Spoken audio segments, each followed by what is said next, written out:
Hey, what's up, everybody? This is Ed here, and so I wanted to talk about the last few games for the Warriors, and it's been a general trend upwards right here. And I gotta say, I'm impressed with what I'm seeing. I don't like the position that we're in the Western Conference, but I think we deserve to be in that position right there, seeing as some of the stuff that we've done in the games, it's kind of stupid, but some of the stuff that we've done is also encouraging to see. So I want to start off with let's say the Philadelphia game right here, and Steph does Steph things right here, 49 points, the usual performance by him. Um, but here's what I'll say right here. So the Warriors were down 12-0 in the first quarter. I think Seth had, what, 7 or 8 points in that stretch or something. But, slowly but surely the Warriors climbed back and they tied the game in the first quarter at the buzzer. Right? Steph hit that buzzer beater over his own brother.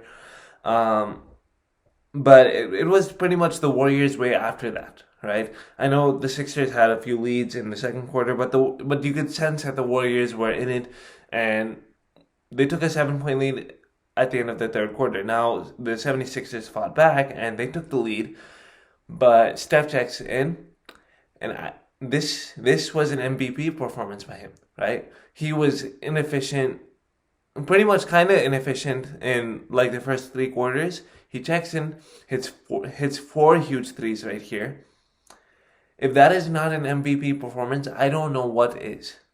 Then he hit like deep ones. He hit off the dribble, double team, everything, and he still found a way to get it done. I would have loved to see him get that 50 piece at the free throw line, but well, I'll take the 49. Also, I'd like to shout out, Kevon Looney, 15 rebounds and a career high, and it's not just that. He was tasked to guard with Joel Embiid, and with how small the Warriors were, I was really impressed. Right? I know Embiid had 28 points, but at times he looked uncomfortable shooting the shots that he took, and that was because of the double teams the Warriors threw. And Looney was doing everything that he can. Now off the bench, Oubre, he finally came back and he had 7 free throw attempts. That's what I like the most. Is the fact that he was aggressive and he didn't care about what was happening. Now Bazemore was held for like over 5 from the field, and tonight he just looked horrible. He didn't do anything really. Wiggins, steady Eddie, 16 points, 10 rebounds. He'll give you that production every single day. Damian Lee, one of his good games of the month, right? 12 points, two threes. The one particular three that I will talk about is where he goes from one corner, dribbles around, in like at the edge of the not basically at the edge of the baseline, goes to the other corner and just takes a three and nails it. That was some heck of a move right there. That was like really cool, and that got me up right there. Other than that, the other part of the bench was kind of quiet. Jordan Poole won a 7 from the field. Um, Everyone else was just pretty much quiet. And for the Sixers, other than the first quarter, Seth Curry kind of disappeared right here. Korkmaz, he didn't do that well.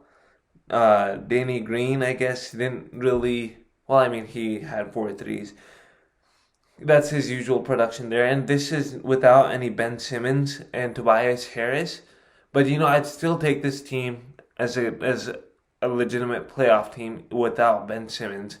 Maybe not so much without Tobias Harris, but with Ben Simmons, I think he makes him better defensively more than he makes him better offensively. And you might be like, well, he does a lot of passing in the offense, right? He finds guys, right? But at times he can become a liability, right? And so that's why I'm saying that he's much better defensively than he is offensively. He's more impactful defensively than he is offensively. That's what I should say. Shake Milton, 1 of 7 from the field, 1 of 2 from three. I don't know about him, man. I think he's a little streaky. At times when he gets going, he looks great. He looks, like he could potentially be an all-star. I'm not exactly sure. But then there are times where he just doesn't look good. Matisse Thybulle looked really confident that game. 6 of 11, 1 of 4 from 3. Tyrese Maxey, I think he had 39 points one game or something. Yeah, I don't know if he might be the gem of the draft, but tonight he played really. That game he played really well. Dwight Howard, 10 rebounds. Embiid still got to the free throw line 14 times, but it didn't feel like the Warriors were in foul trouble, like they would always be in every single other game. And the other guy shot only 4 free throws right here. So that's a major positive. Now, against the Wizards, a really poor start again, and this time the Warriors couldn't make a run to tie the game at the first quarter, but the second unit outplayed the first unit, which it kind of did for this whole road trip right here. The second unit outplaying the first unit, they're extending the lead from what the first unit did, or if the first unit was down, then the second unit would come back in the game, and that's what happened right here. You know. One thing I'll say about Basemore is that when he does his deflections and he gets steals, he seems really good defensively, right? He seems more eye appealing defensively. But there are times where I just want to pull my hair out, like seeing him commit that stupid foul, or run into someone, or try to gamble for a steal. He just makes me pull my hair, right? It's kind of stressful seeing him. His corner threes have been really improving. That's one thing I will say. And he's kind of become more consistent with his 3-point shot, and that is fine. But defensively, I think sometimes he makes a lot of mistakes that cover up the good stuff that he does. Now I know he had six steals. Wow, 6 steals. So this was one of his better defensive performances. Okay? And then Looney had 6 points and 8 rebounds. And Steph snapped his streak of 30 points for the 11 games right here. He had 18 points. Wizards held him in check. He decided that he was going to chuck up every single 3-pointer. And this was the first time that I really felt that he should have passed the ball to someone else. If this was the 7th game, if this was the 7th game in his streak, maybe then I would be like, hey, go for it. But if he's not getting it going, then I think he should have passed it. Oubre, big time shots in the second quarter and the third quarter. Jordan Poole, big time threes in the fourth quarter. Speaking of the fourth quarter, it looked like they were lifeless for the last 3 minutes or so, and then Draymond compounds the errors by falling out of the game. And I think he sometimes doesn't realize that he is so important for this team that if he makes a mistake, if he makes a costly mistake, say he fouls out of the game, then the Warriors' flow is basically done, right? They have no flow in the game, and that's what happened. The Wizards kept on getting buckets, and the Warriors kept on breaking shots. Now, Wiggins had a chance to tie the game, but, I'm not going to complain because he's human. He's going to miss a lot of layups. It just came at an inopportune time, and the Warriors could use every freebie that they can get, but, I'm not going to try to roast him for that.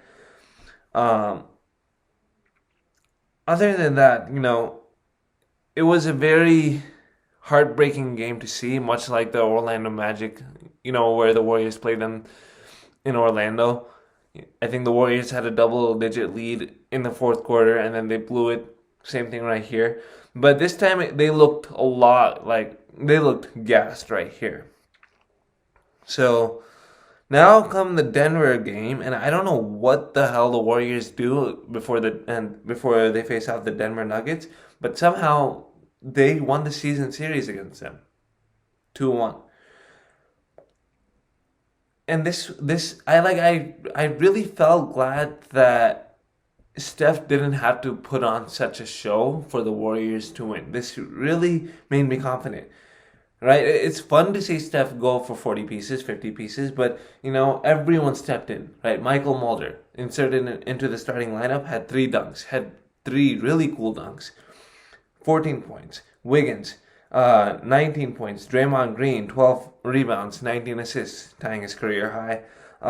Toscano Anderson comes off the bench, 9 points.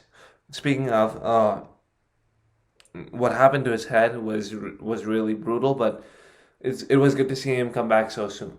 Oubre off the bench, 23 points. Jordan Poole, 15 points. And that lead grew as the game went on, right? It wasn't just like a first quarter run or a second quarter run. No, that lead grew, and the Warriors kept on putting it at them. Now, one thing I kind of like to see was Steph getting angry. Because, okay, so what happened was Steph pulled up for a deep transition three, and I think Austin Rivers was guarding him. He may have hit him down below, and Steph got really angry. And I think that kind of triggered him into going killer mode right here, because in the fourth quarter he was really exceptional. In the first half he was really quiet. I don't think he was like able to get through the Denver defense, but then somehow in the second half, Steph happened right there.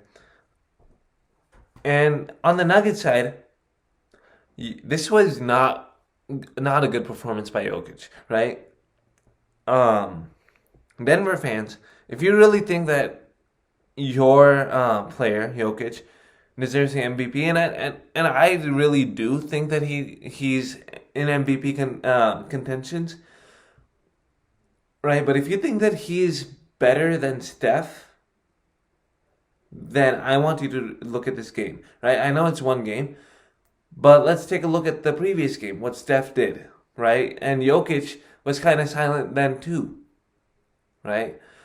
And in the first game, in the first half, Jokic was silent, right? He had like 4 points, but others stepped up, right? JaMychal Green stepped up in that first game. And this was a Warriors team that was still learning everything right here. So both of them check in the fourth quarter, right? And the Warriors only have a 7-point lead. When Steph checked in and Jokic, the Warriors went on a 22-9 run and stretched that lead to 20. Steph had a plus minus of, I think, 27. Jokic had a plus minus of negative 18. So I know it's just one game right here, but Steph has more impact to his team than Jokic does to. No, that would be a really wrong statement. Jokic has a lot of impact to his team too. But in this game, it seemed like Steph had more impact to his team than Jokic did, right? I think Steph should seriously be in MVP talks, but I think Jokic deserves it, or Joel Embiid. But don't say that Steph doesn't deserve to be in the MVP conversation, because he does a lot of stuff that doesn't go on the stat sheets too. He gets double teams every single time. He creates a lot of shots for his team, right? Without even touching the ball at times. Like that. That's what happens right here. Now Oubre with 3 steals and 2 blocks, and he was an instant injection of energy in the game. Right? It was a joy to see him play with that confidence right here. He even like hesitated in a corner 3 and he made it. And that was like the confidence that he had in the game. I don't know what to really talk about. The Memphis game, I really wanted Memphis to lose this one so that the Warriors would get the 8th seed. But, the Warriors are going to play the Kings. And I think Memphis is going to play. No, they're not going to play tomorrow. They're going to play on Monday against the Nuggets, which the Nuggets should win. Speaking of the Nuggets, one more injury. 2 injuries against both of the Warriors teams. Both of the Warriors games, not teams. And it's really sad to see how they're getting affected by injuries. Now, I know Michael Porter Jr., he stepped up, and he looked really good out there in that fourth quarter, like 2 to 3 minute span in which they closed the lead to 7. But it's a development process for him. I think he might be an all-star maybe in 2 years, maybe. I forgot to talk about Jordan Poole's buzzer beating three, and that was a huge injection of momentum right there. And I was impressed with the second unit, right? The way that they've been able to maintain leads has been very impressive, and I really like that. If not actually like expanding that lead, and they do that, or if they do lose a little bit of the lead, it's not too catastrophic, right? They're able to maintain that, right? If it's like a 12-point lead, maybe it'll go down to 10, and they'll maintain that for the next few minutes. So that was really good to see. Um, Other than that, I don't know what else to talk about, so I'm gonna leave it at here. If you like this video, go ahead and click the like button, share my videos with others, subscribe to my channel, and comment down your views about this. Until then, I'll see you next time.